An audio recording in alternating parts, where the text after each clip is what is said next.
అన్నిటికన్నా చిన్నది 4,32,000. దీన్ని ఏమన్నారు? తంత్రయుగం కాదు, దీన్ని యంత్రయుగము అన్నారు.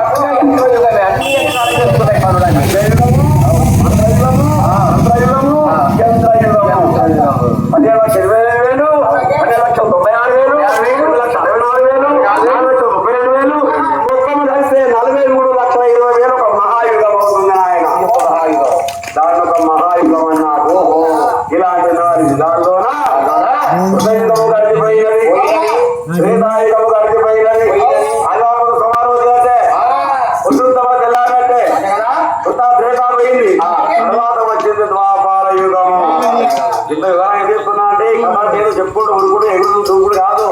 మెదడుకు మీద పెట్టాలి, ఇంపార్టెంట్ కథ విన్నామంటే అన్ని సంపూర్ణంగా అర్థం కావాలి కదా. కాబట్టి ఆ ద్వాపర యుగంలో ధర్మరాజు గారు పరిపాలిస్తున్నారు. మరి ధర్మరాజు గారు ధర్మంతో ఎంత న్యాయం పరిపాలిస్తున్నారయ్యా? ప్రజలను కళ్ళ బిడ్డలాగా పరిపాలిస్తున్నాడు. మరి ఎంతకాలం పరిపాలించాడు ధర్మరాజు గారు? కేవలం అతను 29 సంవత్సరాల 11 నెలల 29 రోజులు పరిపాలించారు మన భారత ప్రభుత్వాన్ని. అంటే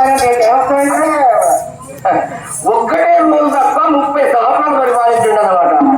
అంతే కదా. ఆ ఒక్కరోజు పరిపాలించవచ్చు కదా. ఆ ఒక్కరోజు పరిపాలిస్తే టూకిగా 30 సంవత్సరాలు పరిపాలించండి ధర్మరాజు అనవచ్చు కదండి. ఒక్కరోజు కూడా తక్కువనే చెప్పుకోవాలి, ఎక్కువనే. ఒక్కరోజు పరిపాలించి 30 సంవత్సరాలు రాత లిఖిత పూర్వకంగా రాయరాదు. 29 సంవత్సరాల 11 నెలల 29 రోజులే రాయాలి. చాలా కొడుకుంటది కదా. అది ఆ రాతకు బాధ్యత లేదు, వివరణ కావాలి. కాబట్టి అలా పరిపాలించాలయ్యా. ధర్మరాజు గారు తాతగారు వచ్చింది. తర్వాత ఏం జరుగుతుంది నాయన?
వచ్చింది. ఇప్పటిలాగా ఓట్లేసుకొని ఎవరు గెలిస్తే వాళ్ళు రాజు కానప్పుడు ప్రజాప్రతినిధులు కాదు.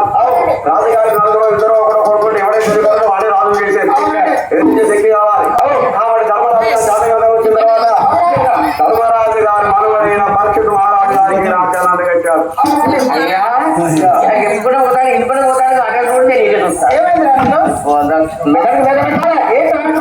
ధర్మరాజు కొడుకునే నేను మనోడు ఎక్కడి నుంచి వచ్చిండు అయ్యా?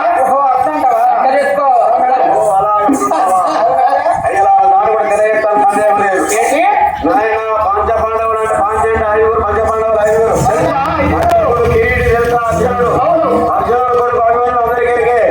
అభిమన్యుడు కొడుకే పరీక్షిత్ మహారాజు తమ్ముడు కొడుకు అందరికి. మనవడు కాకపోతే బామ్మది అయితే బాబు చెప్పు. మనవడు కాకపోతే ఎవరైతే అంటే నేనంటే నువ్వేంటి కదా దేవాలయాన్ని ఎట్లా పరీక్షిత్ మహారాజు గారు కూడా భారత ఖండాన్ని కొంతకాలం పరిపాలించారు. తనకు సర్పదోషం ఉంది